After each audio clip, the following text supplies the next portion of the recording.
Hi guys! So, ngayon, kasi walang pasok, so tapos na akong kumain. Wala tayong pasok ngayon. Ang gagawin ko ay mag-general clean up si Ate Ma'am. So, ito yung ginagawa ko pag walang pasok, naglilinis-linis. So, ayan na nga guys. Maglinis tayo. Sa mga nagtatanong kung ano ang ginagamit ni Ate Ma'am, ayan, naghahalo lang ako ng powder, Zonrox, at saka naglagay din ako ng Downy para mas mabango yung sahig namin. Ayan, nilalagay ko to sa ilalim ng mga misa, sa sulok-sulok, naglalampaso.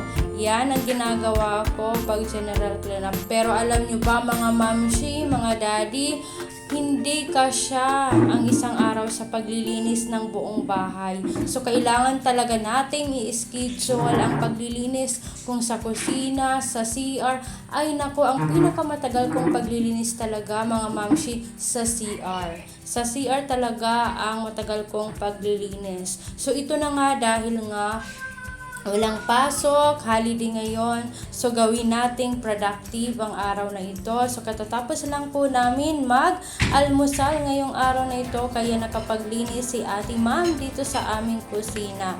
Ayan, pag naglilinis ako, talagang sa sulok-sulok ang ginagawa ko. Kasi hindi kasi araw naglilinis ako ng ganito. So, naglalaan talaga ako ng isang araw na paglilinis lang talaga ang gagawin ko. So, ayan na nga guys. Pati yung misa namin, nilinis ko. Syempre, hindi naman pwede.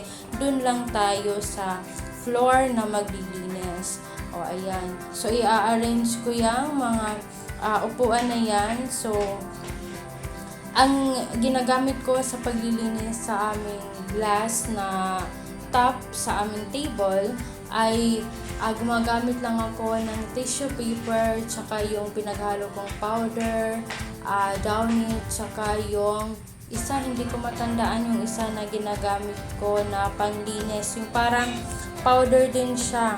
Teka, nakalimutan ko guys. Ginagamit siya, mabisa siyang paglinis. Ayan na nga. Oo.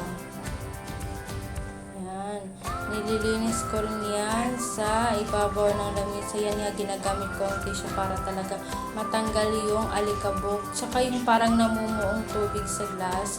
Ayoko niyan. Tapos nilagay ko na itong pinaka-top ng aming table. Itong aming table runner.